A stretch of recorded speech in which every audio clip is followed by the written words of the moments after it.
Welcome to Talking with the Experts. This is where we discuss great ideas to take your business to the next level. How do we know these ideas work? Well, it's because we're talking with business owners who are using these ideas. Business owners who have years of experience and expertise. All things business by business owners for business owners. And now, here is your host, Rose Davidson. Hi, I'm Rose Davidson from Talking with the Experts. I'd like to take this opportunity to thank Global Glamping Charities for their valued support. Global Glamping Charities, solving homelessness in all its forms. Reach out to them at globalglamping.org. Do you love your podcast and dislike the editing and uploading to the various platforms? Would you like to spend this time with your family and friends or work on your business? Podcast editing doesn't have to be a chore. Talking with the Experts partners with podcasters who need help with audio and content editing. If you'd like to know more, contact me, Rose Davidson, using the link showing now or send me a private message. Talking with the Experts. In episode 453, Sam Cawthorn helps us with our marketing by explaining how to get bums on seats and how to close an audience. Yeah, look, it is a little bit of both. You know, it's very rare that you're going to find a really uncertain toddler. Yeah. So in most cases, we have this level of, this level of certainty when we first come out. And as we do go along our life journey, we've been beaten down, we've been told certain things, and then we develop this level of uncertainty as we're going along. So yes, certainty can also be learned. And as I mentioned earlier on, it is an internal locus of control first. So it's this inner confidence that you can feel within yourself, but also certainty has a body language. And that's everything from the way that you stand, the way that you're rolling your shoulders back, your eye contact, your articulation, your speed of speech, your tonality, and everything all in between. So, Talking with the Experts. Hello and welcome to Talking with the Experts. I'm your host, Rose Davidson from rosedavidson.com. Talking with the Experts is about all things business by business owners for business owners. You can find it on all good podcasting streaming platforms and on YouTube. Today, it's my very great pleasure to introduce you to Sam Cawthorn from Speakers Institute here in Australia. And Sam is the CEO and founder of Speakers Institute and Speakers Tribe. He is the author of 11 books, including 5 international bestsellers. He was both the Young Australian of the Year and Entrepreneur of the Year. And in 2006, Sam's life absolutely changed for forever and ever. He was involved in a major car accident which left him with an amputated right arm and a permanent disability in his right leg. Sam went on to become one of the world's most in-demand global professional speakers, and in 2013 became an entrepreneur and built his training company and now runs events globally. He teaches people how to master communication for influence. And today we're going to be talking about how we can help business owners, CEOs, build their team, get them more involved in meetings and how they can influence them to adopt and claim as their own ideas and changes within the organisation. Welcome, Sam, and thank you so much for being here today. thank you very much for having me, Rose. I've been excited about this interview. Absolutely, so have I. It's been a long time coming, but we're here now, and I am looking forward to how we can help business owners keep their staff and team members engaged at meetings, and how they can help them to adopt new ideas. Come on, let's do it. Yeah. So, what are your thoughts around that? How can leaders, managers, CEOs, engage and keep their staff and team members engaged at meetings? What criteria, what could help them do that? Yeah, look, I think the number one thing that human beings are very attracted to is certainty. When there is a level of uncertainty, you lose trust. When there is a level of certainty, people want to listen in. Now that certainty is very contextual. It depends on what you're trying to communicate. It depends on what you're trying to influence. It depends on who you're speaking to, if it's one-to-one or if it's one-to-many. But really, the bottom line is, and really the question here to ask is how do you come across more certain? And that's a great question, Rose. Thanks for asking. Absolutely. Oh, my pleasure. Thank you for putting it in my thought process.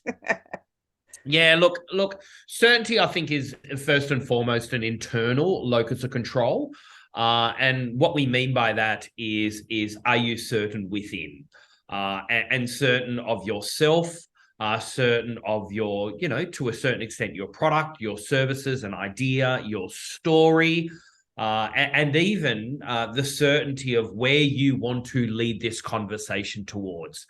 And when the world is more uncertain than any other time in history, in this post-pandemic world here in 2023, I think the more certain you can become, the more attractive you'll be, and the more that you will win the trust, minds, and hearts of your listeners. Yeah, certainty is that a learned behavior, or is it something that people are innately born with? Because you can be certain of your product, and you're very confident in things moving forward. But are these traits inherently born, or are they learned?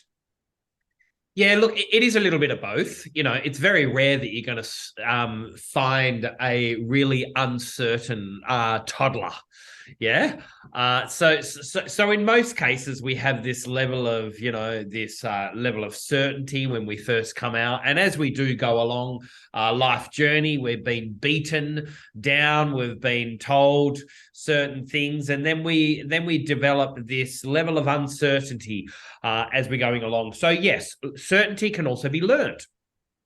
And as I mentioned earlier on, it is an internal locus of control first. So it's this inner confidence that you can feel within yourself, but also certainty has a body language. And that's everything from the way that you stand, the way that you're rolling your shoulders back, your eye contact, your articulation, your speed of speech, your tonality, and everything all in between. So yes, you can choose the right words and say the right things, but also if you're choosing the right words and saying the right things, but you're backing that up with an uncertain body language, then that's not going to work for you. But if you can marry them both together, where you're choosing the right words, you know what to say, but also you're backing that up with the right body language, woo! That is someone that is attractive. That is someone that wins people's attention. And that is someone that people will lean into because they want to listen to what they have to say. Yeah, that's all very wise words, Sam. But, how do you keep your audience engaged? How do you keep your team members engaged? Even though you've got this certainty about yourself, and some people might think that that's ego or vanity, how can you, so it doesn't portray as either of those things?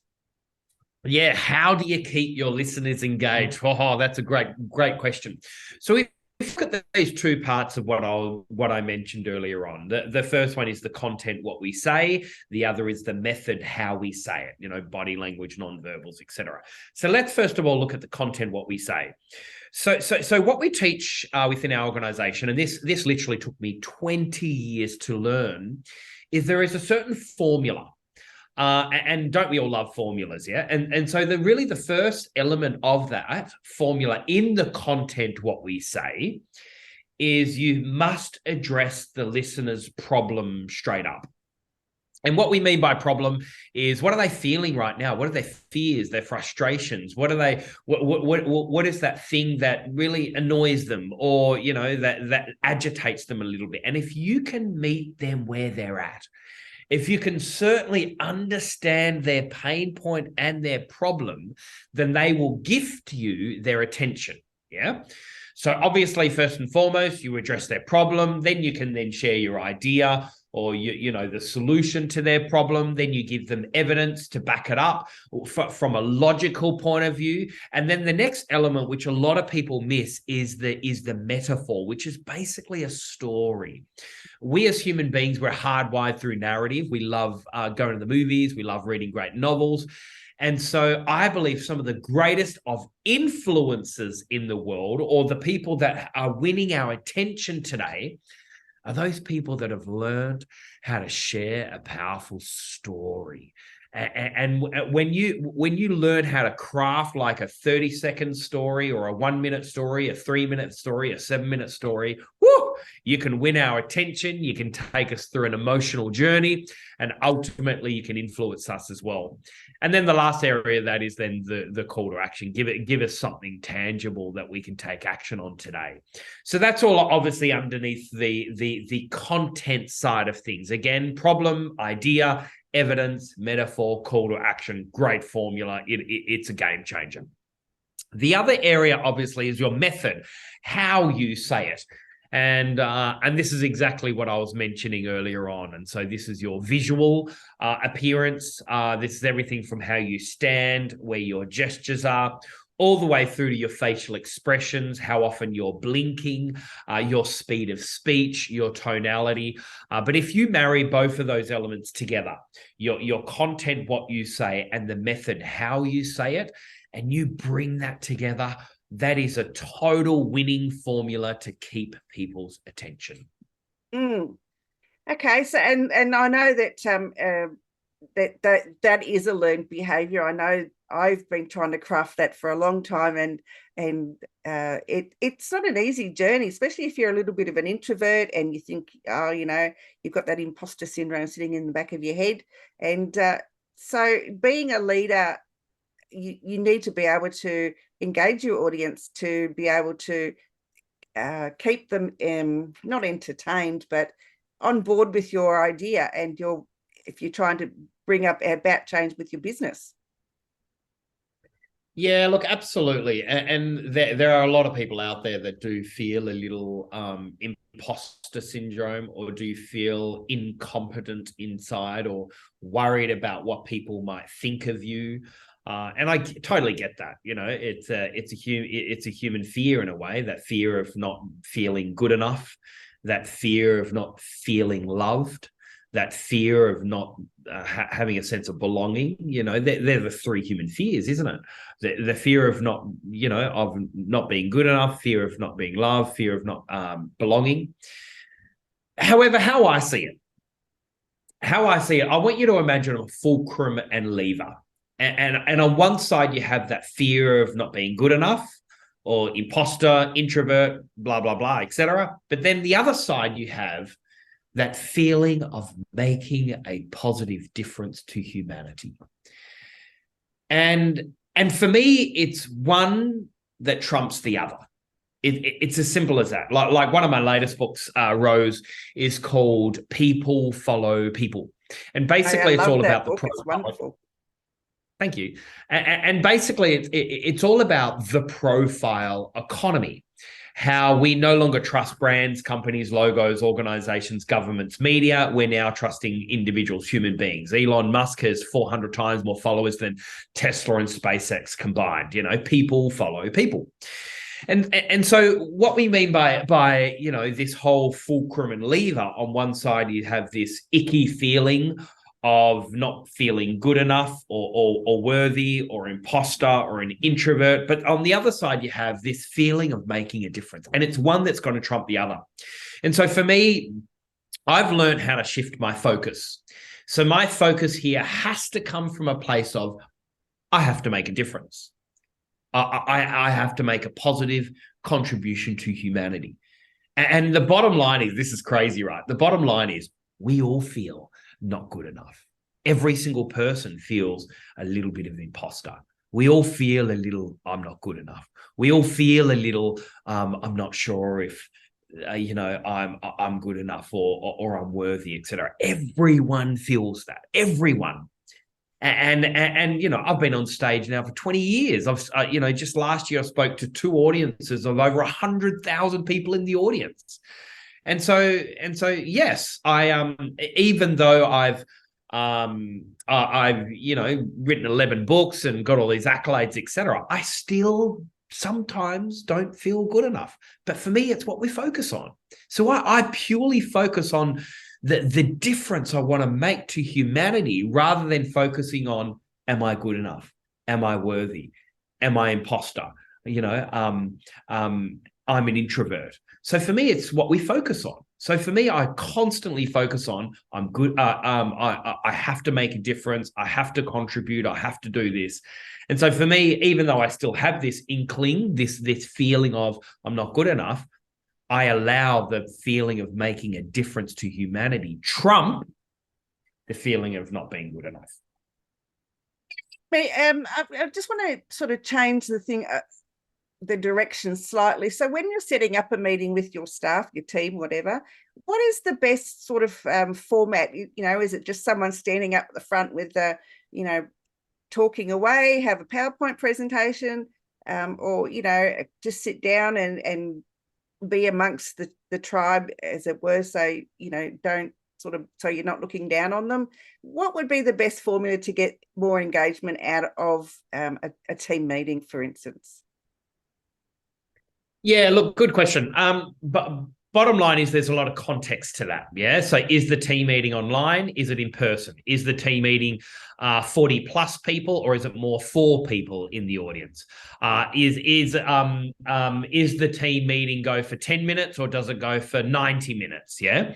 So depending on all of that context will then depend on how you're going to frame this meeting. Yeah. And so obviously we have a remote organization. I just had a team meeting earlier on. We have close to 15 people that were in this particular team meeting, and we're all remote, all online. And so I think it's really important for everyone at least to have a voice. So instead of a big dictatorship, only one person's talking, it's really important for everyone to collaborate.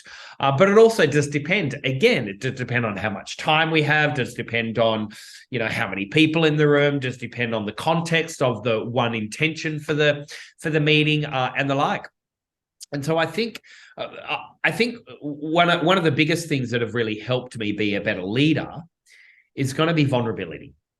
The word vulnerability comes from the Latin word vulnerabilius, which means an open wound. And I think back in the day, what we wanted, like I'm talking 20, 30 years ago, what we wanted in our leaders and in our speakers and influencers and the like, we wanted those leaders to say, hey, I'm successful and you need to listen to me, just follow me, yeah? But nowadays, I think there's a real either skepticism that's happening, or this inclusion, diversity, gentleness, kindness. And that's one thing I love about, this shift away from that hoorah leader. It's now a leader that is authentic, that is transparent. It's a leader that says, hey, everyone, I failed time and time again, but I've learned how to navigate that failure. Let me share with you. And so I think the more that you are approachable, not just credible, is going to be pivotal to your success in every meeting. Yep, I think that's a great idea, a great way for people to be more interactive with their team leaders, whether it's online or it's in person. I think as long as you're approachable and you're not that browbeating person, you obviously going to get people more engaged to what you're saying. Sam, how do you, when you have a new concept or idea, you want to bring to your team, how do you go about doing that and influencing them? Yeah, look, if there is a brand new concept, first and foremost, I'll always have the clarity at the back of my mind. And clarity for me is going to be pivotal. If I go into a meeting without too much clarity on where I want this meeting to go, then the meeting is just going to go around and around in circles and the meeting is going to be irrelevant. Yeah. So the first thing is, what's the number one outcome for this meeting? What's the agenda? What's the clarity? What do I want to get out of this meeting? Yeah. I would then call the meeting together, and then I'll then, deliver, hey, everyone, this is the problem that we have. This is where we need to go with the solution. Does anyone at all have any ideas? So I'll listen to everyone. And Simon Sinek puts it beautifully. He says, leaders eat last. And the concept of that is what you want to do. You want to make sure everyone has a voice and everyone feels like that they're contributing. Yeah. And then when everyone feels like that they're actually contributing, and then you can then sum up everyone right at the end, because obviously leaders eat last. We need to listen to everyone before we share our opinion. Because what will happen if we actually share our opinion straight up, everyone will just love agreeing with us. Why? Because we're the leader and they're getting paid through us. Yeah. But if we give everyone a voice, like they feel that they're a part of a decision making, and then you then right at the end, when everyone's then spoken, hey, is there anything else on your mind? Anything else you wanted to share? Anything else? Great, awesome, excellent. Everyone's done great. Let me just summarize. What we actually heard was this. We heard this. We heard this. We heard this. We also heard this. And looking at all that together, I feel that this is where we need to go. Would you guys agree? And they will go, yeah, awesome, yeah. Leaders eat last. We're the last people to speak. We're the last people to share our opinion, but we want to make sure that we facilitate a conversation first, so then everyone is collaborating together. Now, collaboratively, we've come up with a decision. They will have now more buy-in, which then means you'll get better productivity from them. Absolutely excellent. That's what I like to hear. I think that's the great way to be. And I so dislike those leaders that offer their opinion. They give their idea. They offer their opinion, and you're right. The audience will just agree. The team members will just agree, because you're right. You are the boss, and you're too frightened to disagree in case you lose your position there.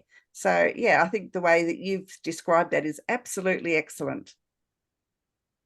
All right, thank you.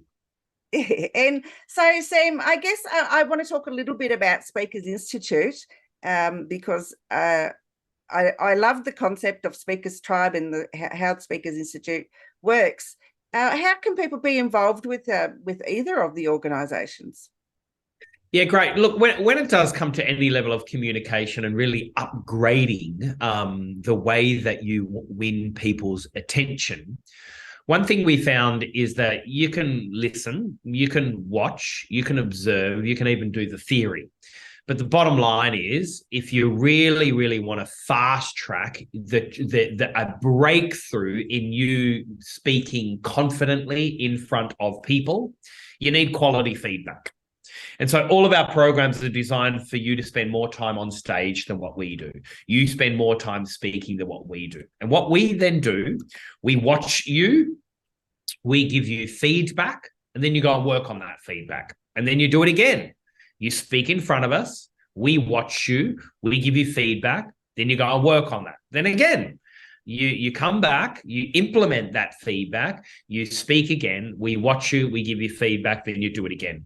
So that's how all of our programs work. We are a Speakers Institute group of companies. So I've got a couple of CEOs that also work in other areas. So we do corporate training. We also do one-on-one. We teach people how to do a TED Talk, or how to launch an e-learning course, or even just simply how to speak with confidence. You can find us on any social media, find us online, speakersinstitute.com, but also you can just simply type that straight into any social media. The other thing is that when you do become a student of Speakers Institute, you then become part of our Speakers Tribe, which is a non-for-profit club group association, where just simply like-minded people that want to learn how to speak with confidence more and want to be a part of a global community, then you also do get a seat at the table for that as well. So yeah, my encouragement is that if you want to earn more money, if you want to have better relationships, and ultimately, if you want to win people's attention and influence more, get feedback on how you communicate and speak in front of people. Because when you get quality feedback, you have no other option but to upgrade. Absolutely. And I love the framework that you use at the online and in-person boot camps. I think that's a really great way to learn how to speak. Would you like to explain what that is? Yeah, so ultimately there's a big sort of formula that we do put people through, and we brought in some of the best in the world, from Alan Pease, who's the body language expert, through to Grinda, who's the NLP expert, even the voice of Siri, her name is Karen Jacobson. We brought all these experts in to help us build our curriculum. And ultimately, it is a 3-day boot camp experience with 6 months support on the back of that. You can either do it online, you can do it in person. We do run it in Singapore, in every state of Australia, online. We're launching in California. And so we take you through a very specialized journey on your internal locus of control, all the way through to you getting clarity and certainty and how you come across, all the way through to your differentiating value proposition, and through to your body language, non-verbals, and constantly just give you feedback throughout a 3-day intensive experience. And so I can't say too much because it's secret. But yeah, we've had over 4,000 people all around the world do this 3-day bootcamp experience, and it's a game changer.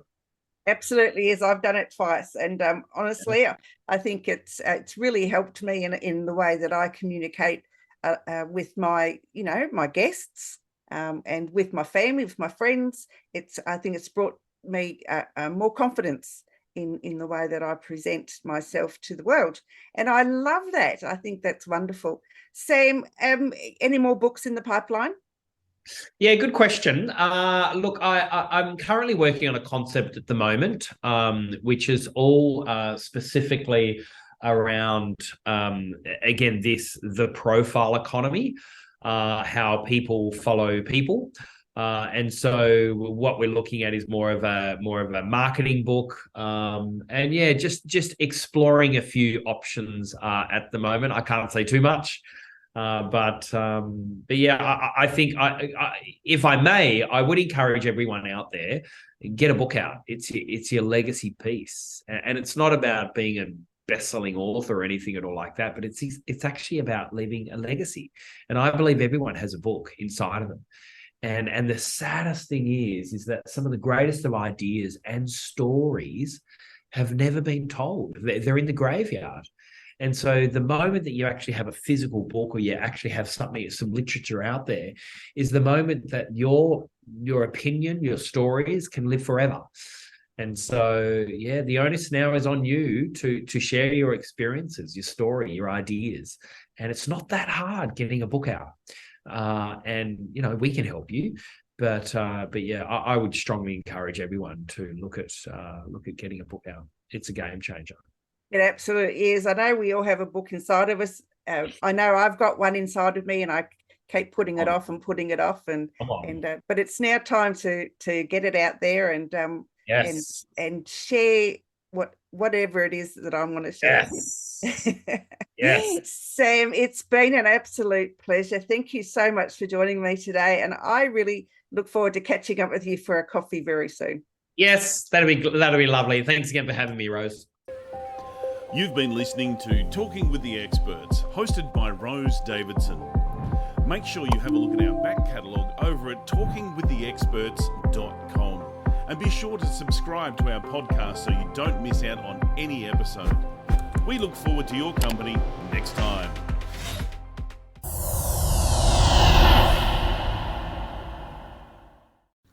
Talking with the Experts.